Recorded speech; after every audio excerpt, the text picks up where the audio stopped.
सूर्य चिन्ह केपी ओली हाम्रो, सूर्य चिन्ह हाम्रो, केपी ओली हाम्रो, सूर्य चिन्ह हाम्रो। म यही कुरा राख्दै सम्माननीय प्रधानमन्त्री पार्टीका श्रद्धेय अध्यक्ष कमरेड केपी ओलीलाई यो विशाल जनसभालाई सम्बोधन गरिदिनको लागि हार्दिक अनुरोध गर्छु। कमरेड केपी ओली।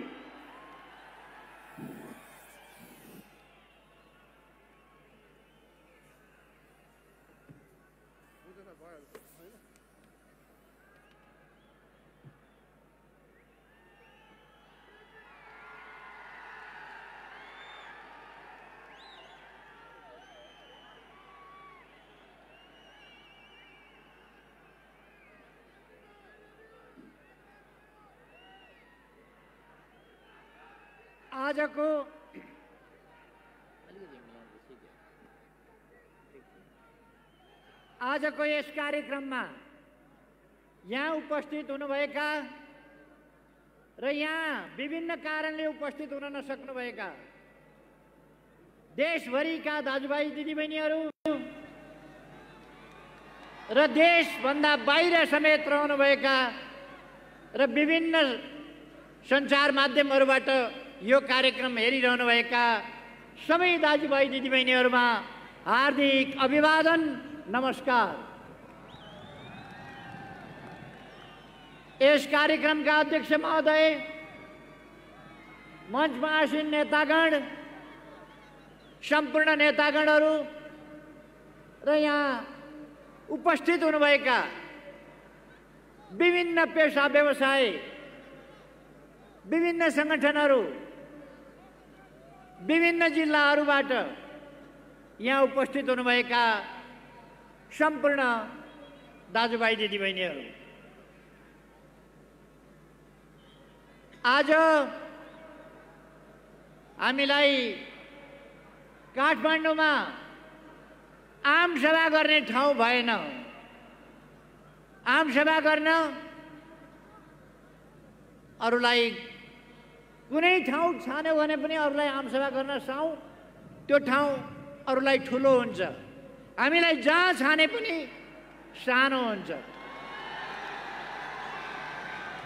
हामीले काठमाडौँ उपत्यकामा सबभन्दा ठुलो ठाउँ, आम सभा गर्नलाई सबभन्दा ठुलो ठाउँ छान्यौँ। यता बाटोभन्दा परसम्म, बाटोभन्दा धेरै पर सञ्चय कोषभन्दा टाढासम्म,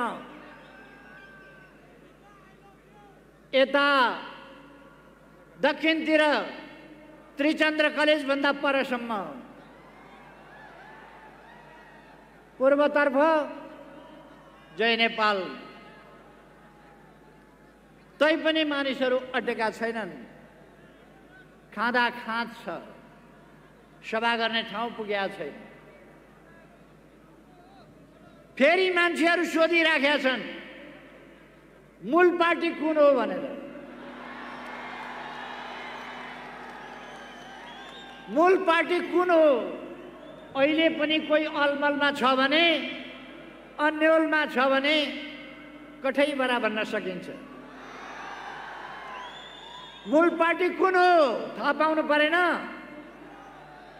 मूल पार्टी यही हो जहाँ तपाईँ हामी छौँ। यही हो मूल पार्टी। यो कम्युनिस्ट पार्टीको मूल पार्टी मात्रै होइन, देशकै मूल पार्टी हो। देशकै सबभन्दा ठुलो पार्टी हो। देश बनाउने पार्टी हो यो। देशको रक्षा गर्ने पार्टी हो यो। सार्वभौम सत्ताको रक्षा गर्ने पार्टी हो यो। र यो पार्टी देशको स्वाधीनताको रक्षा गर्ने र त्यसको ठिक ढङ्गले प्रयोग गर्ने पार्टी हो। देशको भौगोलिक अखण्डताको रक्षा गर्ने पार्टी हो यो।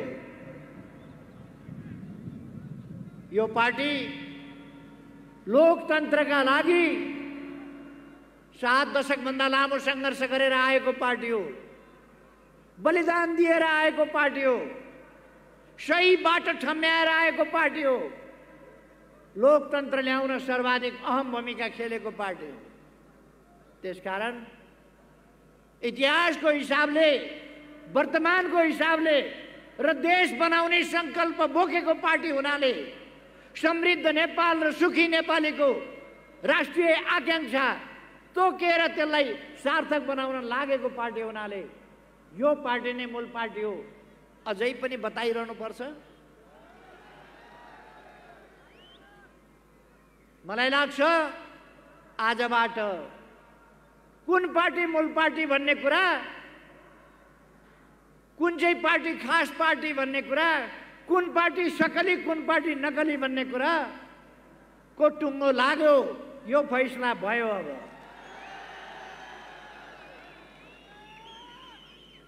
आज तपाईहरुलाई यहाँ उपस्थित हुन नदिनका लागि हिजो तथाकथित नेपाल बन्द गरियो। नेपाल बन्द गर्दा के गरियो? गरिबका लागि काम गर्ने भन्ने, गरिब सर्वहारा श्रमजीवीका लागि काम गर्ने भन्ने, तर श्रमजीवीका लागि काम गर्ने होइन। बुढी आमाले टमाटर साग किनेर डोकामा बोकेर ल्याएर बाटाका छेउमा बेच्न राखेको बाटाभरि छरेर क्रान्ति गर्न खोजियो। त्यही हो उहाँहरूको क्रान्ति। किसानका मुला फ्याँकिए, तरकारी फ्याँकियो, त्यही हो क्रान्ति उहाँहरूको। एउटा गरिब ट्याक्सीवालालाई झुक्क्याएर यात्री हुँ भनेर ट्याक्सी भित्र चढेर पेट्रोल खनाएर आगो लगाएर धन्न बाँचे बिचरा सर्वहारावादी पार्टी। ट्याक्सी भित्र एउटा गरिब ड्राइभर जलाउन खोज्ने सर्वहारा पार्टी घोषणा गरेर उहाँहरूले के भन्नुभएको छ? अब शाकाहारी आन्दोलनले हुँदैन, शाकाहारी आन्दोलनले हुँदैन भनेर उहाँले भनेको के हो? शाकाहारी आन्दोलनले हुँदैन भनेको उहाँले चिकन चिल्ली खान्छु भने हो? उहाँले नरभक्षी आन्दोलन गर्न खोजेको। म उहाँहरूलाई भनिदिन चाहन्छु, नरभक्षी आन्दोलनका दिन गए। अब नेपालमा कसैले हिंसा मचाउन सक्दैन। नेपाल शान्तिपूर्ण नेपाल, यो नेपाल अब अशान्ति र हिंसाको भुमरीमा जान सक्दैन। शान्तिपूर्ण नेपाल रहन्छ। यहाँ कसैले नरभक्षी आन्दोलन चलाउँछु भन्ने नसोचे पनि हुन्छ।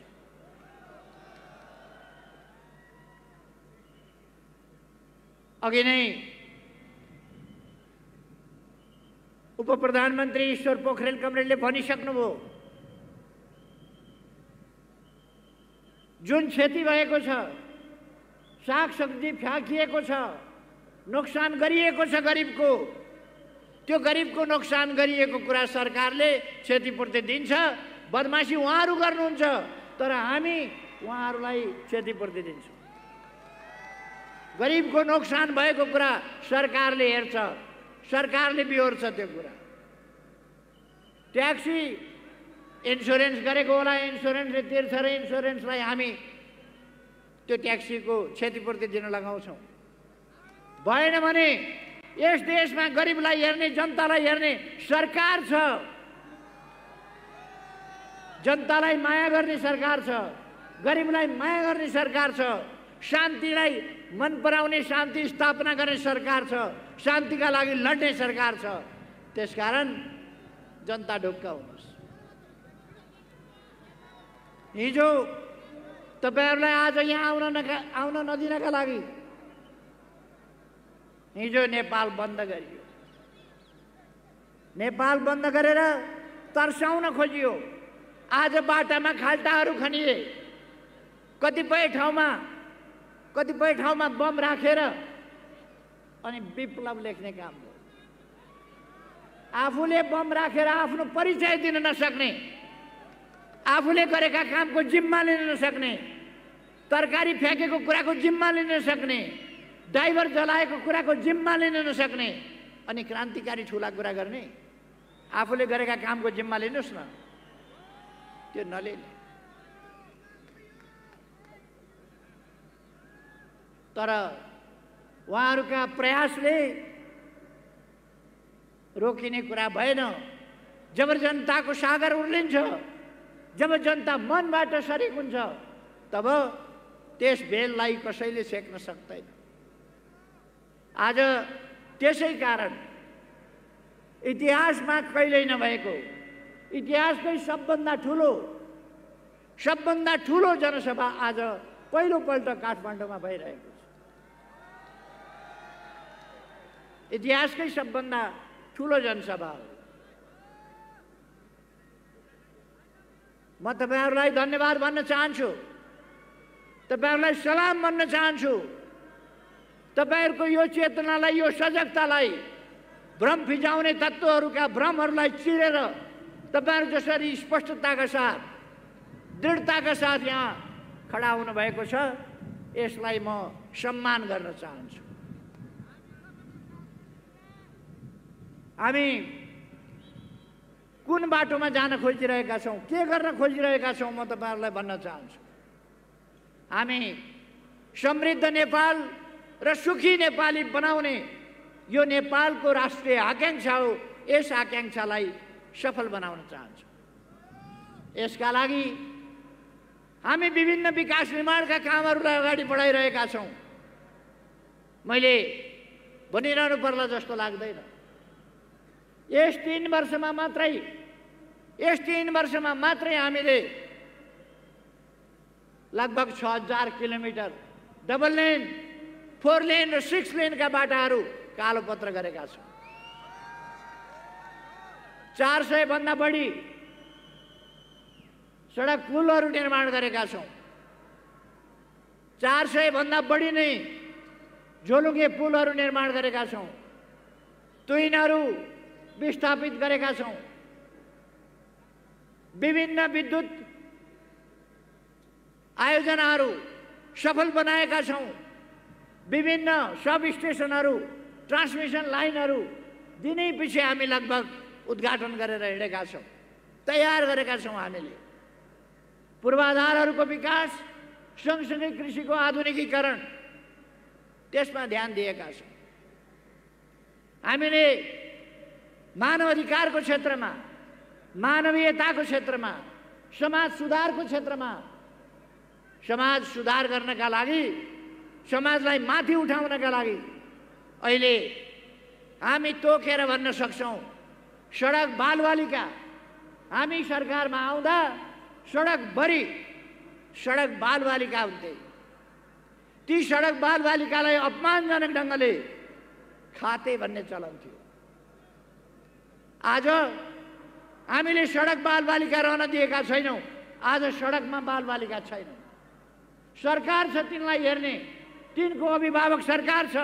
जुन बालबालिकाको अभिभावक छैन उनका लागि सरकार छ। यो हामीले घोषणा गरेका छौं। आज सडकमा भड्किएर हिँड्नु पर्ने अवस्था छैन। यदि कोही मानिस बेसहारा छ भने त्यसको सहारा सरकार छ। कोही पनि नागरिक बेसहारा हुँदैन।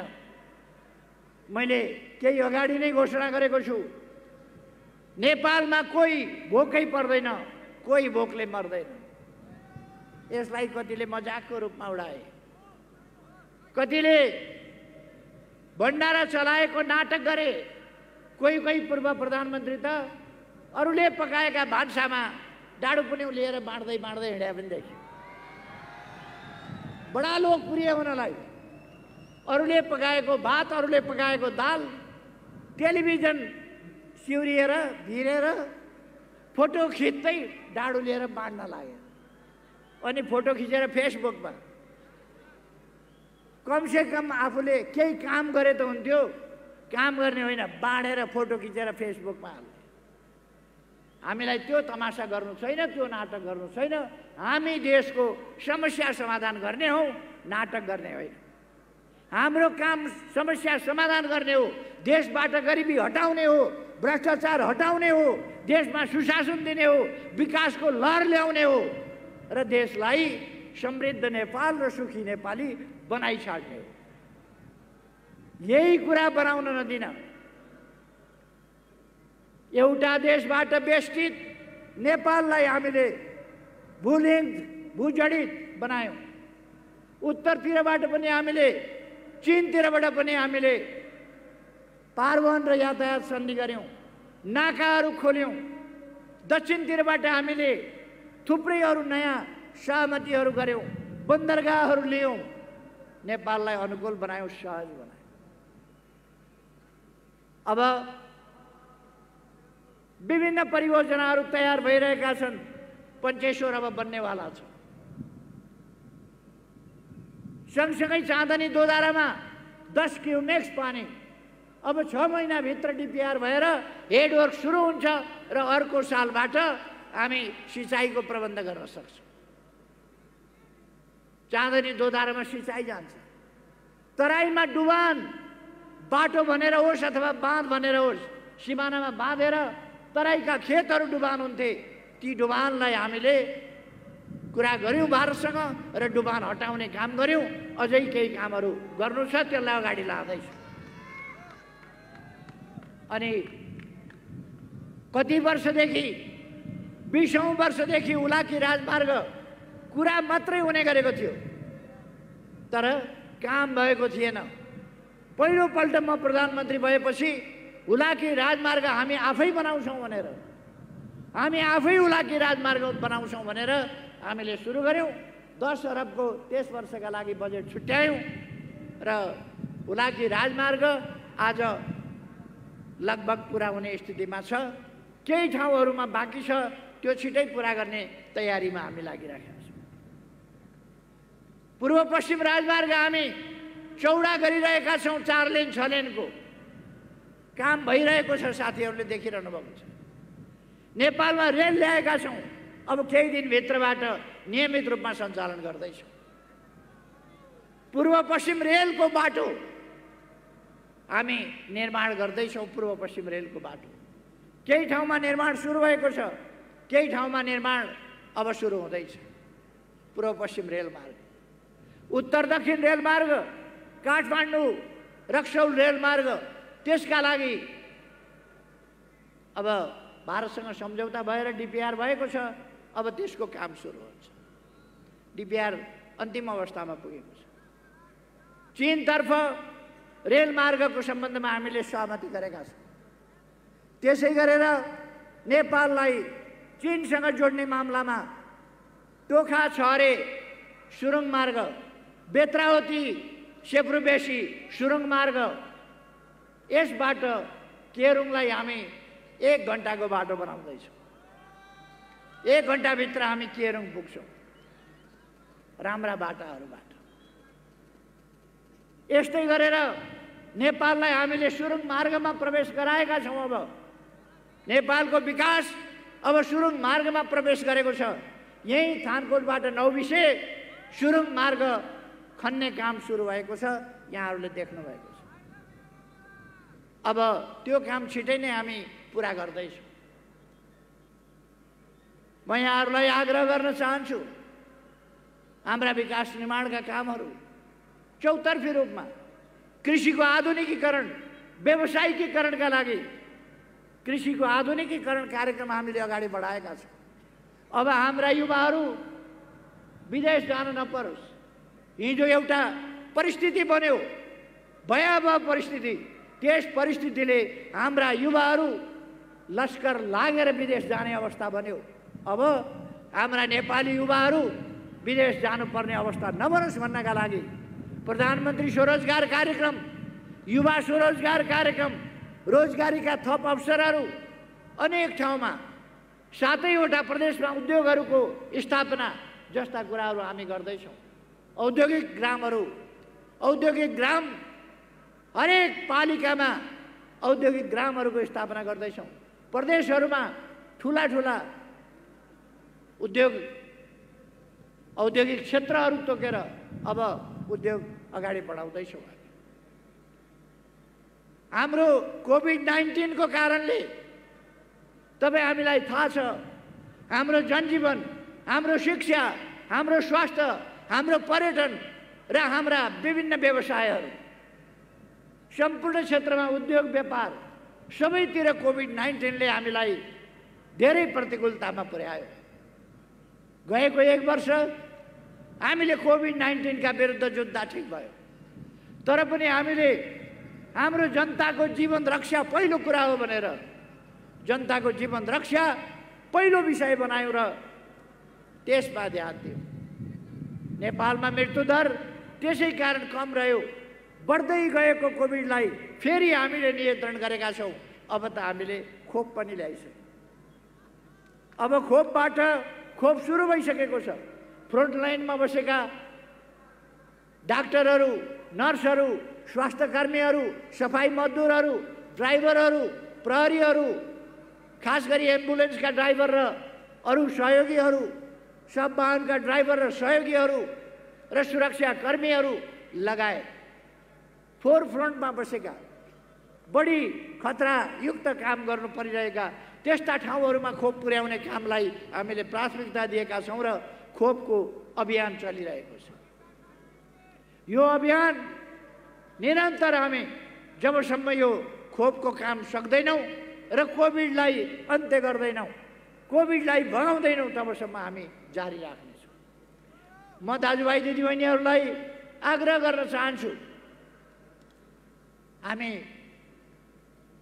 विकट परिस्थितिमा, अप्ठ्यारो स्थितिमा, त्यस स्थितिमा पनि त्यस स्थितिलाई पार गरेर अब एउटा सहज स्थितितर्फ जाँदैछौं र हाम्रो देश अब विकासको बाटोमा अग्रसर हुँदैछ। हामीले ज्येष्ठ नागरिकहरूको भत्ता बढाएका छौं। औपचारिक अनौपचारिक क्षेत्रलाई सामाजिक सुरक्षाको दायरामा ल्याएका छौं। भर्खरै मात्रै 30,000 सरकारी कर्मचारीहरूलाई सामाजिक सुरक्षाका दायरामा ल्याएका छौं। हामीले भनेका छौं अब पहिले गरेका कामको पेन्सनको कारणले अहिले गरेका कामको पारिश्रमिक नपाउने भन्ने कुरा हुँदैन। पहिले गरेका कामको पेन्सन, अबका कामको ज्याला, अहिलेका कामको पारिश्रमिक त्यो सबैलाई लागू हुन्छ। हामीले त्यो कुरा भनेका छौं। द्वन्द थियो हिजो द्वन्द थियो देशमा। त्यति बेला द्वन्द्वमा सबै पक्ष द्वन्द यस्तो चिज हो, यस्तो भयावह चिज हो जसले सबै पक्षलाई दुःख दिन्छ।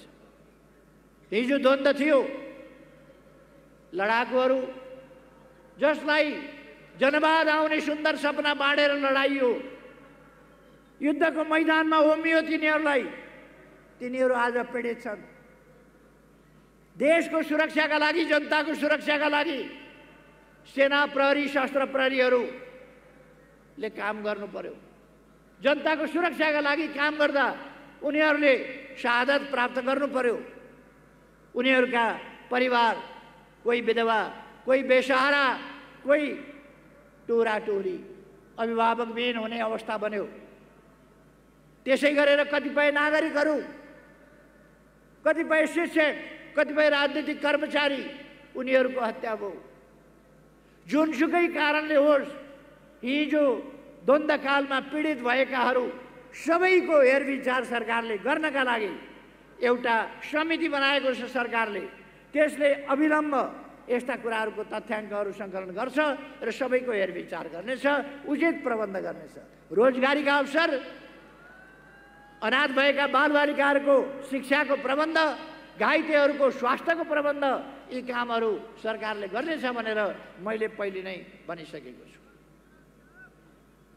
म आग्रह गर्न चाहन्छु, त्यसकारण दाजुभाइ दिदीबहिनीहरू, तपाईहरू अलमलमा पर्नु भएको छैन, खुसीको कुरा हो। अलमलमा परेकाहरूलाई पनि सम्झाएर बुझाएर अलमलबाट मुक्त गरेर देश निर्माणको यस महाअभियानमा सरिक गरौँ। हाम्रा राम्रा उद्देश्यहरू छन्। मैले एउटा अठोट लिएँ, देशलाई समृद्ध बनाइ छोड्ने, भ्रष्टाचार मुक्त बनाइ छोड्ने त्यो अभियान मैले लिएँ।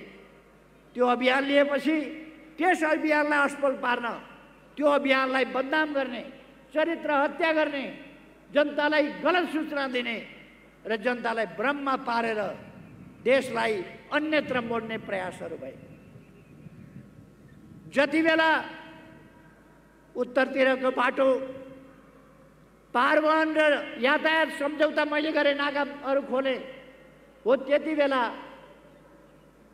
बेला मलाई सरकारबाट पहिलोपल्ट हटाइयो। यसपल्ट जब नक्सा छापियो, जब संविधान संशोधन भयो, त्यसपछि तुरुन्तै मलाई सरकारबाट नहटाइ नहुने उत्पात मचिन थाल्यो। तपाईहरुले देख्नु भएको छ। त्यसपछि उहाँहरू अचम्म त उहाँहरू राष्ट्रवादको हाउभाउ गर्ने, राष्ट्रवादको नारा लाउने नकली काम थाल्नुभयो।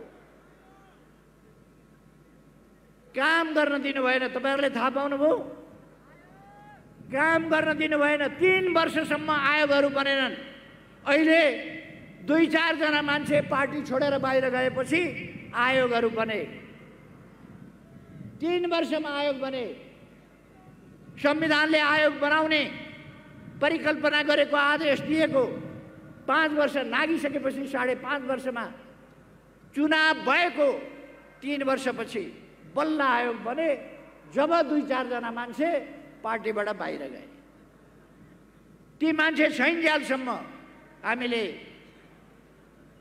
आयोगहरू गठन गर्न सकेनौँ।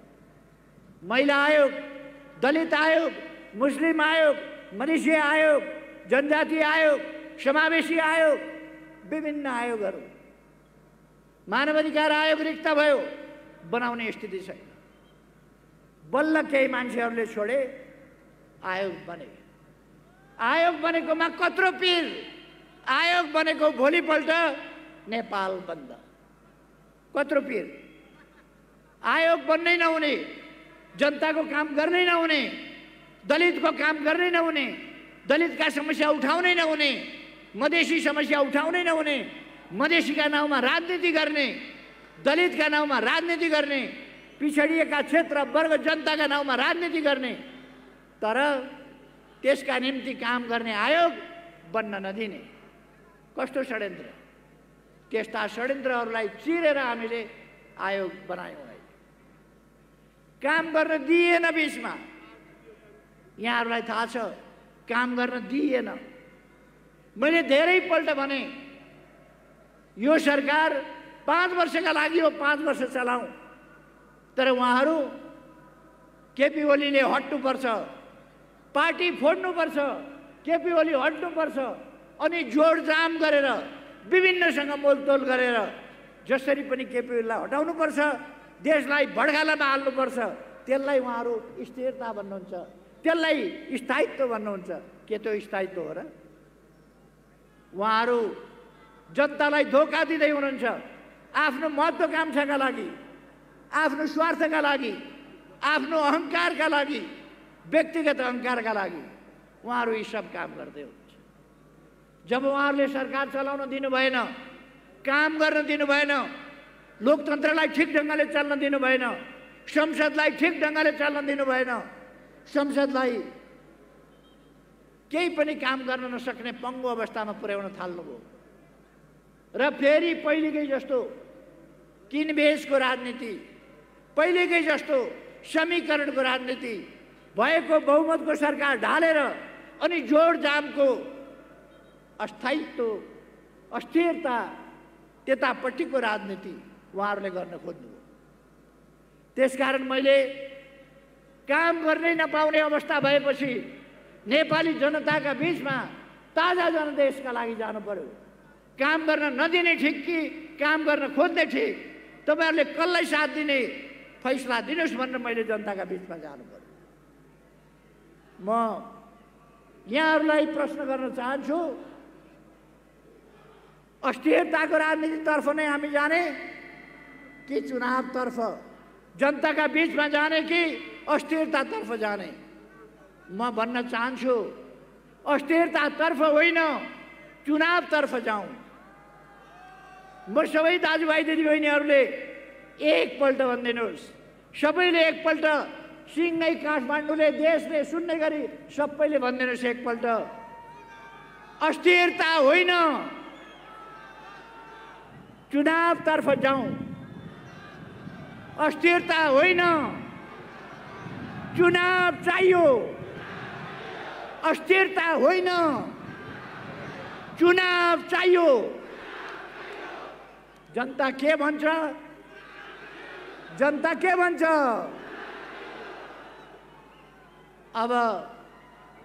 अब सबैले सुन्यो होला।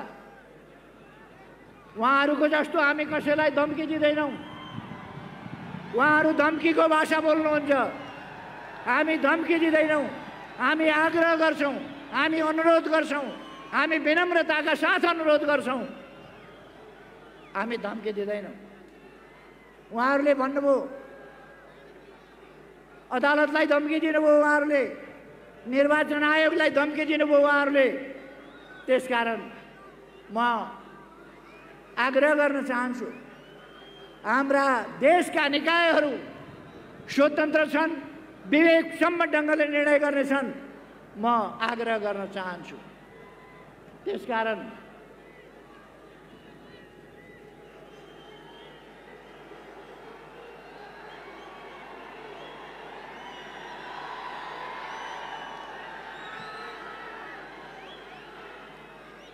म आग्रह गर्न चाहन्छु, अब देश चुनावतर्फ गयो। देश चुनावतर्फ गयो। अब चुनावले फैसला गर्छ कसको सरकार बन्नुपर्छ। चुनावले फैसला गर्छ। त्यसकारण म भन्न चाहन्छु अब देश चुनावतिर गयो। चुनावले सबै कुराको फैसला गर्नेछ। निर्वाचन आयोगमा गएर निर्वाचन आयोगलाई निर्वाचनको तयारी नगर भन्ने, निर्वाचन नगर्नु चाहिँ लोकतन्त्र अरे। निर्वाचन हुने भयो भने निर्वाचन हुँदा देश सङ्कटमा पर्छ अरे। निर्वाचनबाट देश सङ्कटमा पर्छ।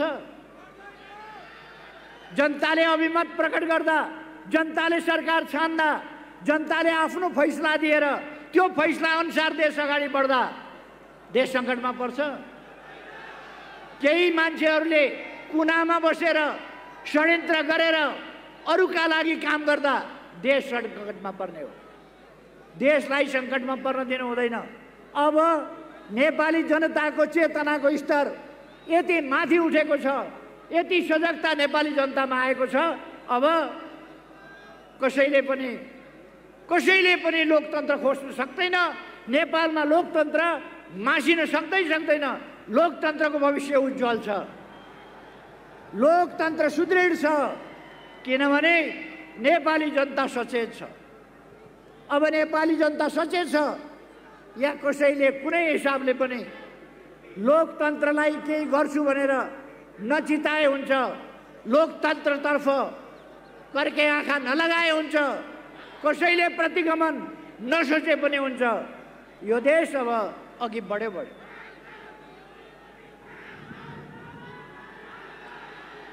हामीलाई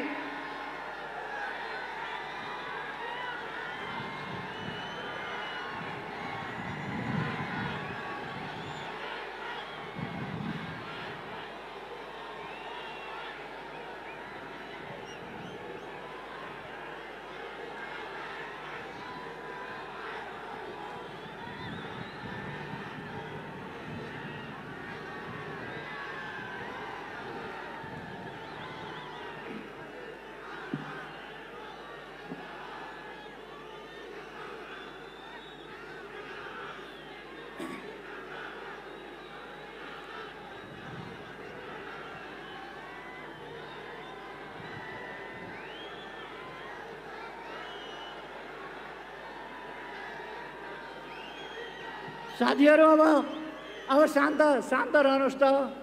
मैले केही कुरा मात्रै भन्न बाँकी छ। एकछिन शान्त रहनुहोस्।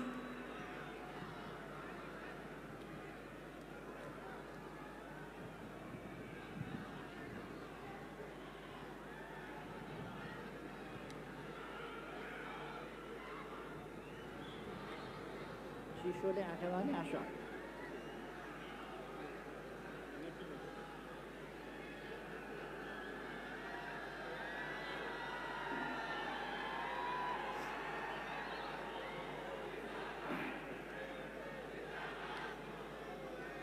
आदरणीय दिदीबहिनी तथा दाजुभाइहरू, अहिले देशव्यापी रूपमा एउटा बहस भइरहेको छ। यो बहस बलजफ्ती यो बहस निकालिएको छ। संसद विघटनको सिफारिस, संसद विघटन संविधान सम्मत छ कि छैन भनेर बहस निकालिएको छ। सर्वसाधारण जनताले बुझेको कुरा हो।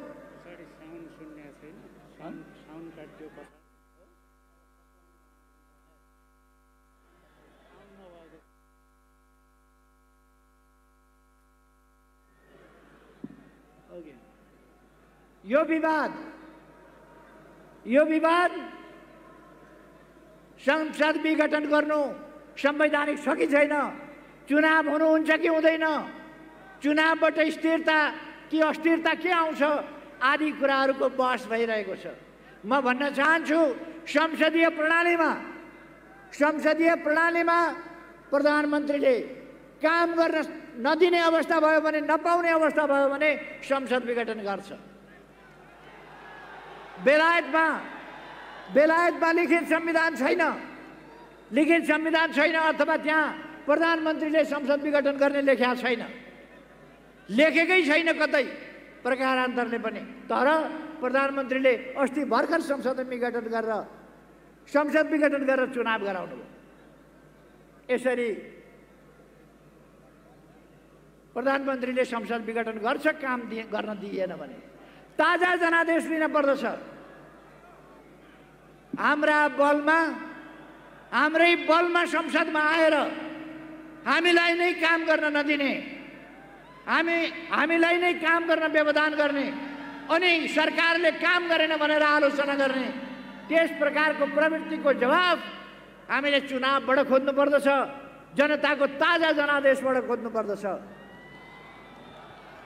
म नेपाली सम्पूर्ण दिदीबहिनी दाजुभाइहरूलाई, नेपाली युवाहरूलाई, नयाँ पिढीका भाइ बहिनीहरूलाई आग्रह गर्न चाहन्छु, भविष्य तपाईहरूको हो। तपाईहरूले कुनै पनि नाटकबाजहरूका नाटकका भ्रममा परेर, तिनका छली कुराका भ्रममा परेर देशलाई गलत बाटोमा जान दिनु हुँदैन।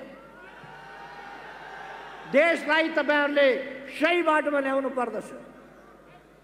म ज्येष्ठ नागरिकहरूलाई भन्न चाहन्छु, आदरणीय दाजु दिदीहरू, बाआमाहरू, तपाईहरू ज्येष्ठ नागरिकहरूले लामो इतिहास देख्नु भएको छ। अहिलेको सरकारले जसरी काम गरेको छ, अहिलेको सरकारले जनताका लागि जसरी काम गरेको छ, प्रहरीका लागि, सेनाका लागि, कर्मचारीका लागि, शिक्षकका लागि, किसानका लागि, मजदुरका लागि, गरिबका लागि, व्यापारीका लागि, बुद्धिजीवीका लागि, शिक्षकका लागि, हरेकका लागि जसरी काम गरेको छ त्यसरी इतिहासमा कुनै सरकारले काम गरेको थियो? यति छिटो विकास कुनै सरकारले गरेको थियो? अहिले जस्तो काठमाडौँ कहिल्यै थियो? अहिले जति बाटा कहिल्यै बनेका थिए? अहिले जति पुल कहिल्यै बनेका थियो? कोभिडले अलिकति हामीलाई दुःख दियो। त्यो कोभिडले दुःख दिएको स्थितिबाट हामीले केही कामहरूमा पर्यटन हाम्रो धेरै पछाडि पर्यो यो एक वर्ष। अब पर्यटनलाई हामी उठाउँछौँ। उद्योगहरू पछाडि परे कोभिडको कारणले, अब हामी अगाडि बढाउँछौँ। कोभिड यहाँ मात्रै भएको होइन, हाम्रो गल्तीले होइन, हाम्रो सजगताले बरु कोभिड नियन्त्रित भएको छ। मृत्युदर कम छ, उपचार राम्रो छ। कुन अवस्थामा थियो देश? एउटा उपचार हुँदैन थियो। आज एक दिनमा 82 ठाउँबाट एकैचोटि कोभिडको स्वाब टेस्ट हुन्छ। 82 ठाउँबाट, 300 भन्दा बढी ठाउँबाट आज हामी भ्याक्सिन दिइरहेका छौँ। एकै दिनमा 309वटा अस्पताल एकै दिनमा हामीले शिलान्यास गर्यौँ। साथीहरूलाई थाहा छ, हिजो दाना कुस्माको ट्रान्समिसन लाइन र त्यहाँको सब स्टेसनको उद्घाटन भयो। अस्ति 19 गते नेपालको सबभन्दा ठुलो, इतिहासकै सबभन्दा ठुलो ढल्केबर सब ट्रान्समिसन लाइनको सब स्टेसन, त्यसको उद्घाटन भयो। यस्ता प्रगतिहरू अत्यन्तै तीव्रताका साथ भएको छ र अब हामी छिटै नै विद्युतको क्षेत्रमा आत्मनिर्भर हुँदैछौँ। लोड सेडिङ अन्त गरिएको छ। कसैले लोड सेडिङ फेरि फर्किन्छ भन्छन्, होइन। विभिन्न प्रकारका भ्रमहरू फिजाएका छन्। यहाँ कहिले केपी ओलीले आजको यो सभा के का लागि भनेर हिजोसम्म पनि भन्दै थिए, आज बिहानसम्म पनि त्यो बाटोमा लाइनचौरको बाटोमा हिँड्नेहरूले भन्दै थिए, आज बिहानसम्म पनि राजतन्त्र फर्काएको घोषणा गर्छ अरे केपी ओलीले। जो केपी ओली आधा दशकभन्दा बढी समय गणतन्त्रका लागि लड्यो, आधा दशकभन्दा बढी समय लोकतन्त्रका लागि लड्यो, आधाभन्दा बढी समय सामाजिक न्याय र समानताका लागि लड्यो, त्यो केपी ओलीले राजतन्त्र फर्किएको घोषणा गर्छ अरे। हामीले लडेर सङ्घीय लोकतान्त्रिक गणतन्त्र ल्याएका छौँ। यो सङ्घीय लोकतान्त्रिक गणतन्त्रात्मक प्रणालीलाई कसैले तलमाथि गर्छु भन्ने नसोचे पनि हुन्छ।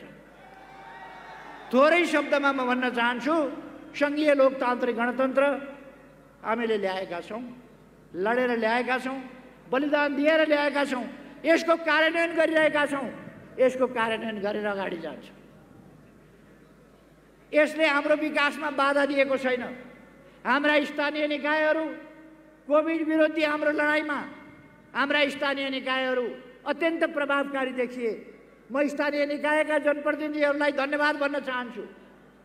कोभिडका विरुद्धको लडाइँमा नेपाली सेना र नेपाल प्रहरी जसरी लडे, सशस्त्र प्रहरी जसरी लडे, हाम्रा डाक्टरहरू जसरी लडे, हाम्रा नर्सहरू जसरी जोखिम लिएर लडे, हाम्रा स्वास्थ्य कर्मीहरू लडे, सफाई कर्मीहरू लडे, एम्बुलेन्स र सबवाहनका ड्राइभर र सहयोगीहरू लडे, सबलाई म सलाम भन्न चाहन्छु।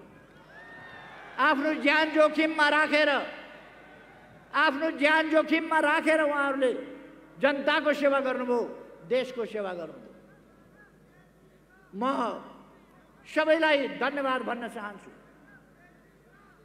यति खुलेआम शाकाहारी आन्दोलन गर्दिन भनेर हिंसात्मक आन्दोलनको वकालत गर्ने, जनतालाई भड्काउन खोज्ने, युवाहरूलाई भड्काउन खोज्ने, हिंसा भड्काउन खोज्ने प्रयास हुँदा पनि त्यस्ता प्रयासलाई, त्यस्ता उत्ताउला कुराहरूलाई, उत्ताउला प्रयासहरूलाई रोक्न आफ्नो ज्यानको प्रवाह नगरेर शान्ति सुरक्षाका काममा खटेका सुरक्षा कर्मीहरूलाई म धन्यवाद भन्न चाहन्छु। उहाँहरूको कामको प्रशंसा गर्न चाहन्छु। रात दिन उहाँहरूले जनताको सुरक्षाको लागि, जीवधनको सुरक्षाको लागि, देशमा शान्ति कायम गर्नका लागि जुन काम गर्नुभएको छ त्यसका लागि म धन्यवाद भन्न चाहन्छु। त्यसै गरेर हाम्रो पार्टीका कार्यकर्ताहरू, म पार्टी अध्यक्षको हैसियतले भन्दैछु, हाम्रो पार्टीका कार्यकर्ताहरू कुनै प्रकारको अलमलमा नपरेर, चाटुकारहरूका चटके कुराहरूका पछाडि नपरेर जसरी स्पष्टताका साथ पार्टीको पक्षमा उभिनु भएको छ, नयाँ गतिका साथ उठ्नु भएको छ, म तपाईहरूलाई, तपाईहरूको सचेतनतालाई, तपाईहरूको सङ्गठितपनलाई, तपाईहरूको विश्वासलाई, तपाईहरूको सक्रियतालाई सलाम भन्न चाहन्छु। वास्तवमा तपाईहरूले सजगता देखाउनु भएको छ। पार्टी कार्यकर्ता भन्नाले जनवर्गीय पेशागत सामुदायिक सङ्गठनका कार्यकर्ताहरू, विभिन्न पेशा व्यवसायका दाजुभाइ दिदीबहिनीहरू सबैलाई म धन्यवाद भन्न चाहन्छु। आज यो कार्यक्रम गर्दा अवश्य नै ट्राफिकमा समस्या आएको छ, हिँडडुलमा समस्या आएको छ, गाडी बाइक चलाउन समस्या आएको छ, सडक एक ढङ्गले काठमाडौँ अस्तव्यस्त हुने स्थिति बनेको छ। यो हाम्रो बाध्यतालाई दाजुभाइ दिदीबहिनीहरूले बुझिदिनु भएकोमा म धन्यवाद भन्न चाहन्छु, कृतज्ञता जाहेर गर्न चाहन्छु। हामी सडकमा नउत्रिँदा अलिअलि मान्छे लिएर, 2-4 हजार मान्छे लिएर, 2-4 हजार जम्मा गरेर हामीलाई ललकार्ने काम हो। हामीलाई ललकार्ने काम हो। 2-4 हजार मान्छे लिएर केपी ओली यहाँ आऊ, हेर को हो पार्टी, उन्मूल पार्टी भनेर ललकार्ने काम भयो। हामीले त्यसकारण सडकमा आउनु पर्यो। म तपाईहरुलाई धन्यवाद दिन चाहन्छु। यसरी सडकमा हाम्रो आह्वानमा उत्रिनु भएकोमा तपाईहरुलाई धन्यवाद दिन चाहन्छु। सम्पूर्ण दाजुभाइ दिदीबहिनीहरूलाई धन्यवाद भन्न चाहन्छु।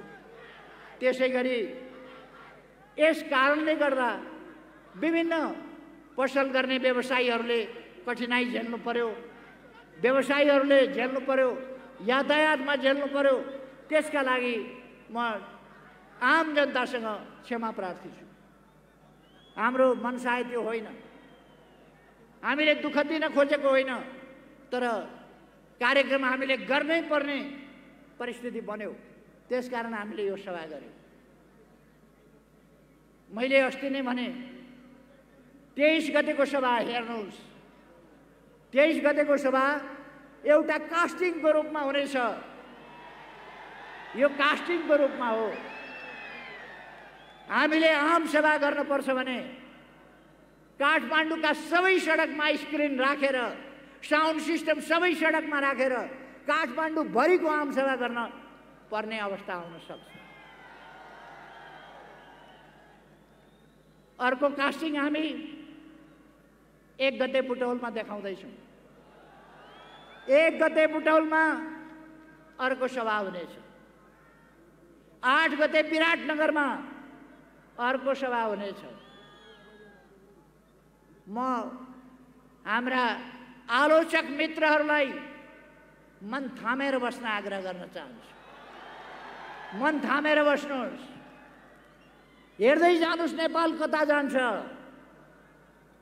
नेपाललाई समाजवाद उन्मुख हुनबाट, नेपाललाई सामाजिक न्याय र समानता सहितको समृद्धिको देश बनाउनबाट कसैले पनि रोक्न सक्दैन। हामी गौरवपूर्ण इतिहास भएका वीर पुर्खाका सन्तान हौं, विद्वान पुर्खाका सन्तान हौं र हाम्रो प्रकृति सुन्दर मात्रै होइन, खनिजहरूले भरिएको, जलस्रोतले भरिएको, खानीहरूले भरिएको देश हो। हामी अब दैलेखबाट पेट्रोल डिजेल, त्यहाँ सर्वे अध्ययन अनुसन्धान गरिरहेका छौं, त्यहाँबाट पेट्रोल डिजेल निकाल्नेछौँ। हामी धौबादीबाट, नवलपरासीको धौबादीमा हामीले विशाल फलाम खाने भेट्टाएका छौं र त्यहाँबाट फलाम र स्टिल उत्पादन गर्न सकिने परीक्षण भइसकेको छ। अब उत्पादन गर्ने कामतिर हामी थाल्छौँ।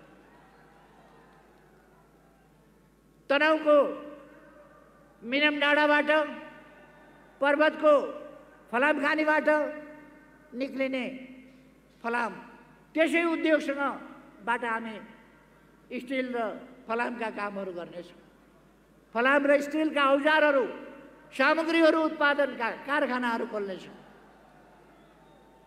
हामी तामाखानी जाजरकोटबाट, त्यस्तै गरेर बैतडीबाट फस्फरसको खानी, यस्ता खानीहरू अध्ययन गरिरहेका छौँ र त्यसबाट अब हामी बिस्तारै रासायनिक मल आफ्नै देशमा उत्पादन गर्ने र कृषिको उत्पादकत्व बढाउने काममा सुरु गरिरहेका छौँ, अध्ययन गरिरहेका छौँ। त्यसकारण म दाजुभाइ दिदीबहिनीहरूलाई भन्न चाहन्छु, हामीले निराश हुनुपर्ने कुरा छैन।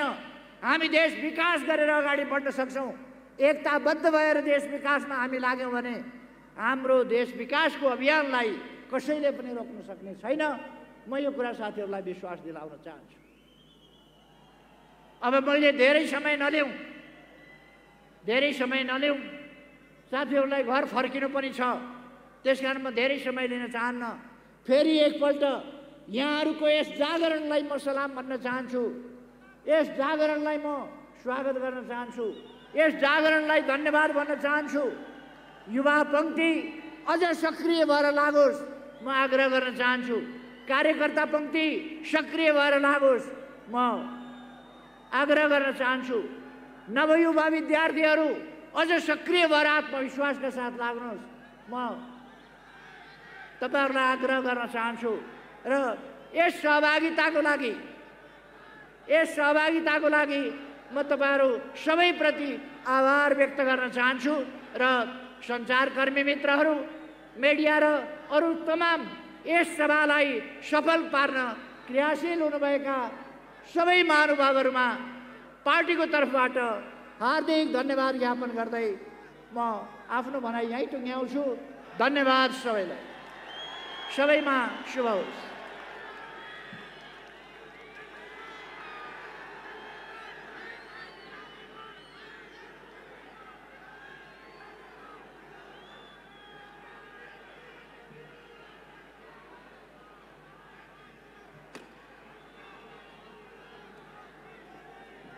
आदरणीय सहभागी कमरेडहरू,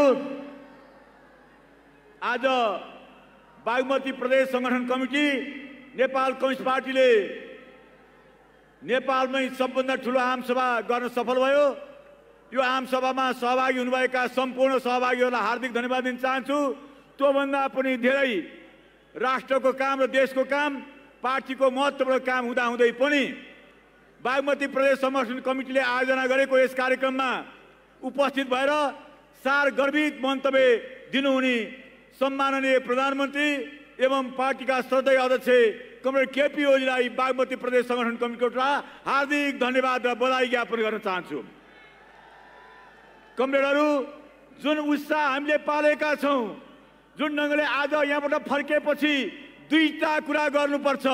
एउटा संगठन निर्माण, दोस्रो जनआदरको रक्षा। संगठन निर्माणको काम पूरा गर्यौं, जनआदरलाई रक्षा गर्यौं भने आगामी वैशाख 17-27-2078 मा हुने निर्वाचनमा फेरि हामीले 2/3 बहुमत ल्याउने छौं। त्यो 2/3 बहुमत ल्याउनको लागि आजैदेखि खटेर नेपालको समृद्धिको लागि काम गरिदिनुमा हार्दिक धन्यवाद, हार्दिक आह्वान गर्न चाहन्छु। र सम्पूर्ण पत्रकार साथीहरू जसले यो कार्यक्रम सुरु हुनुदेखि नै यसको पक्षमा लेखेर यसको विपक्षमा लेखेर तर्क र वितर्क गरेर जुन खालको सहयोग गर्नुभयो, सबै मिडियाका साथीहरूलाई, पत्रकार साथीहरूलाई हार्दिक सल्युट गर्न चाहन्छु, धन्यवाद ज्ञापन गर्न चाहन्छु। जुन 13वटा जिल्लाका पार्टी कमिटीहरू, जिल्ला अध्यक्षहरू, केन्द्रीय कमिटीका सदस्यहरू, जनवर्गीय सङ्गठनका सदस्यहरू, युवा र विद्यार्थीहरू र आधारभूत जनसमुदायलाई जुन ढङ्गले यो कार्यक्रममा सहभागी गराउनु भयो, उहाँहरू सबैलाई हार्दिक धन्यवाद दिन चाहन्छु। यो ठाउँमा यसको घरको दायाँमा जुन व्यापार र व्यवसाय थियो, यहाँका व्यापार र व्यवसायमा संलग्न हुने साथीहरूले हाम्रो कार्यक्रमलाई सघाउनु भयो। सघाउनु मात्र होइन, आफ्ना घरका रेस्टरुमहरू, शौचालय खोलेर हाम्रा सहभागीहरूलाई जुन खालको सहयोग प्रदान गर्नुभयो, यस क्षेत्रमा रहनुभएका सम्पूर्ण व्यवसायी साथीहरूलाई हार्दिक सल्युट गर्न चाहन्छु, हार्दिक धन्यवाद ज्ञापन गर्न चाहन्छु। त्यसै गरी स्वयंसेवक साथीहरू जसको नेतृत्व कमरेड महेश बस्नेतले गर्नुभएको छ, म कमरेड महेश बस्नेत, युवा सङ्घ, अनेरा सब्यू, खेलकुद महासङ्घ र मदन भण्डारी स्पोर्ट एकाडेमीका साथीहरूलाई हार्दिक आभार व्यक्त गर्न चाहन्छु। यो कार्यक्रम समापन भइसकेपछि सबै स्वयंसेवक साथीहरू यही प्राङ्गणमा उपस्थित हुनुको लागि हार्दिक धन्यवाद दिन चाहन्छु। यति बेला स्वास्थ्य कर्मीहरूले जुन ढङ्गको स्वास्थ्य उपचार गर्नुभयो, 5-6 ठाउँमा स्वास्थ्य घुम्ती टोली राख्नुभयो, त्यसलाई आभार व्यक्त गर्न चाहन्छु। र WHO को प्रोटोकल अनुसार मास्क बाँडेर सहभागीहरूलाई सहयोग गर्नुभयो, मास्क बाँड्ने साथीहरूलाई, सेनिटाइजर बाँड्ने साथीहरूलाई हार्दिकतापूर्ण धन्यवाद दिन चाहन्छु। यसै अवधिमा रगतको अभाव हुन्छ भनेर तीर्थचन्द्र कलेजमा रगतको सङ्कलन गरेर रक्तदाताहरू जो हुन्छ उहाँलाई धन्यवाद दिन चाहन्छु। रगत सङ्कलन गर्न आउने स्वास्थ्य टोलीलाई हार्दिक धन्यवाद दिन चाहन्छु। यो कार्यक्रममा सुरक्षा व्यवस्थालाई चुस्त दुस्त बनाउनको लागि जुन अहोरात्र खट्नुभयो, त्यसका 3वटा सुरक्षा निकायलाई, 4वटा सुरक्षा निकायका साथीहरूलाई, यसको नेतृत्वलाई हार्दिक धन्यवाद र आभार व्यक्त गर्न चाहन्छु। त्यसै गरी काठमाडौँ उपत्यका वासीहरू जुन ढङ्गको सहभागिता जनाउनु भयो, उहाँहरूलाई पनि म हार्दिक सलाम व्यक्त गर्न चाहन्छु। आदिवासी जनजाति महासङ्घले विशेषतः तामाङहरूको झाँकी र न्यारहरूको झाँकी जुन ऐतिहासिक ढङ्गले यहाँ प्रस्तुत गर्नुभयो, आफ्नो वेशभूषामा जनजाति साथीहरूले जुन खालको यो जुलुसलाई शोभायमान बनाउनु भयो, तमाम साथीहरूलाई म जनजाति साथीहरूलाई आफ्नो धर्म र संस्कृति रक्षा गर्नुभएकोमा हार्दिक आभार र बधाई व्यक्त गर्न चाहन्छु। त्यसै गरी महानगरपालिका र त्यसका सम्बद्ध संस्थाले जुन ढङ्गको सहयोग पुर्याउनु भयो, त्यसको लागि पनि म हार्दिक धन्यवाद दिन चाहन्छु। र नेपाल टेलिभिजन लगायत सम्पूर्ण रेडियोका साथीहरूलाई पनि हार्दिक धन्यवाद र आभार व्यक्त गर्न चाहन्छु र माननीय मन्त्रीज्यूहरू र स्थायी कमिटीका सदस्य साथीहरू र छिमेक अथवा अन्य प्रदेशका मुख्यमन्त्रीहरू सहित अरू प्रदेशका इन्चार्ज सहइन्चार्ज अध्यक्षहरूलाई र पनि म हार्दिकतापूर्ण धन्यवाद दिन चाहन्छु। विशेष धन्यवाद जी फन्डलाई दिन चाहन्छु जसले यो मञ्च व्यवस्थापन गर्यो, जसले यो एक रातमा यो मञ्च तयार गरेर जुन कार्यक्रमलाई सहज बनाउने अवसर प्रदान गर्यो। जी फन्ड र विनोद श्रेष्ठलाई हार्दिकतापूर्ण धन्यवाद दिन चाहन्छु। यसै गरी समग्रतालाई हार्दिकता धन्यवाद दिन चाहन्छु। माननीय उप प्रधानमन्त्री, माननीय गृहमन्त्री र पार्टीका नेताहरू, महासचिव लगायत सम्पूर्ण नेतागणहरूलाई हार्दिक धन्यवाद आभार व्यक्त गर्दै